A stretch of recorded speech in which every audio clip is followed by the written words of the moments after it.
Please welcome Jennifer Raim.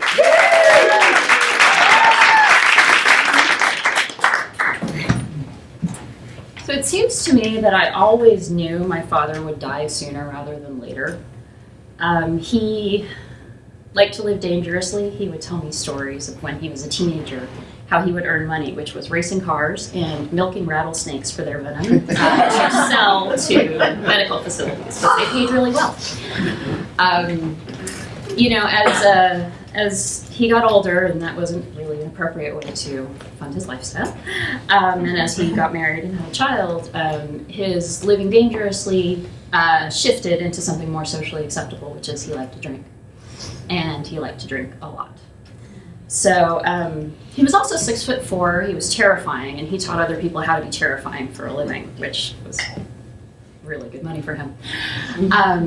But he was a study in contradictions in that he was terrifying, but he was also one of the warmest, most wonderful people that I knew, and he showed infinite patience with me when he would read me the story of the 9 dragons over and over and over and over and over and again, Daddy. And he would do it. So, his living dangerously kind of translated into, I always knew I couldn't call him after 5 because I knew he would be drunk. And he had 4 staircases in his home. So I always thought, and I kind of reconciled myself to this, that one day I would just get a phone call that he had fallen down the stairs and broken his neck, and that's how they would find him. So I got a call in February of 2012, and it's my dad, and he says, so I just came from the doctor, and I've got all these symptoms going on. And he told me about them, and he told me he had quit drinking because he wanted to see my almost 2-year-old son grow up. And he, so we get off the phone, and I, being the good Google research hound that I am, I look up everything he's told me, and what it means is that he's got advanced liver disease, and that he, looking at everything, it says the prognosis is somewhere from 6 months to a year. And so I settle in for that. I'm like, okay, so this is what's going to happen. So that was February. In March, it's my son's 2nd birthday. So my father flies out from Hawaii, where I grew up, and he flies out for my son's 2nd birthday party, and he shows the same patience and love that he showed to me when he watches Lady and the Tramp with my son again and again. And, as my father's getting ready, we have a great time on this trip. My son just absolutely adores him. And as he's getting ready to leave, and we hug each other in the driveway, and as he's walking down the driveway, I think, wow, I feel like that's the last time I'm ever going to see him. So 2 weeks later, it's Easter, and I call my dad to say Happy Easter, and he doesn't answer. And I leave him a message, okay. I call back about an hour and a half later, leave another message. I get no call back. And when I don't get a call back by about 9:30 at night, I know that something is really, really wrong. Now, my dad had told me that he caught a cold on the plane back from coming out here for my son's birthday. And he expects that he's going to be better, but this was, a few days before Easter. So when I called and didn't get an answer and didn't get a call back, I called the police and I asked them to do a welfare check. And they knock on the door, and he answers, but he says he can't come to the door. So they break in, and he's been sitting on the couch for 4 days, unable to move.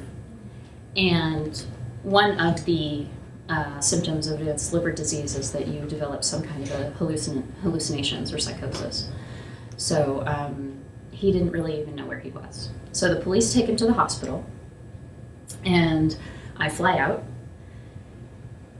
And the doctor's treating, he's treating him as best he can. And, he treats one condition, and then something else pops up, and he treats that. Something else pops up, he treats that. Something else pops up. And finally, he started treating blood clots in his lungs with a blood thinner, and the blood thinner didn't react well with his advanced liver disease, and he started to bleed internally.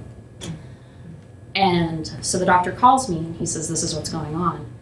And in that moment, I had a choice to make, which is that my father had said he wanted no extraordinary measures taken to save his life. And the doctor's telling me, well, we can do this, we can crack his chest open, we can, do X, Y, and Z. We can't guarantee he'll even survive that, can't guarantee quality of life afterward. And so in this moment, I make this choice and say, What Dad wanted was, he didn't want any of that. He wanted to just be able to go. And so that's the choice I make. And so the doctor leans over my father and he says, Mr. Raim, you're dying. Do you understand what I'm saying? And my dad looks at him and he nods. And then he closes his eyes. And then, so I settled in for about 36 hours at his bedside.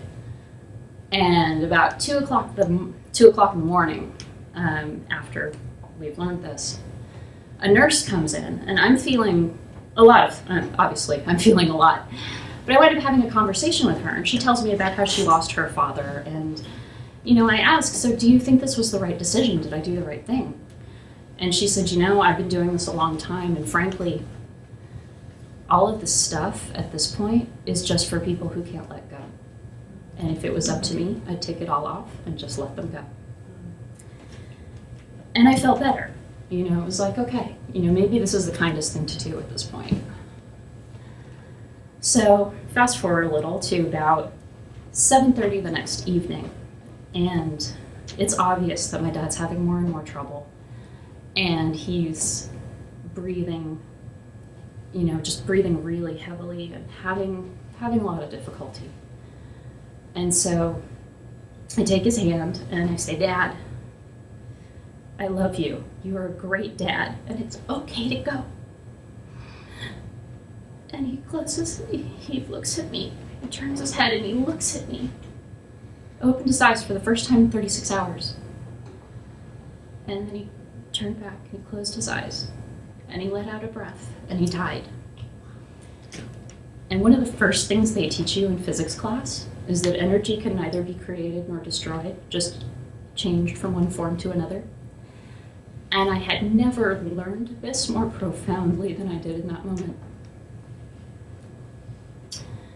Because in that moment, the room got hot. And my chest was full, and it felt like sunlight. And it was love, and I felt like my heart would burst. And it was the same feeling I got when my 6'4" father would wrap me in a bear hug. And that feeling lasted about 20 seconds. And then all of that warmth pulled out of my chest. And like a desert wind, it left the room. And as I'm standing there processing what happened, and I feel the chill of the air conditioning fill the vacuum that was just left, my husband turned to me and he said, with wonder in his voice, "Did you feel that?" And it's one of those things that I'm so grateful for, because it's amazing that there can be so much beauty in such a dark moment. What we typically think of as dark can be beautiful. And what's even more beautiful is that we got to let go together.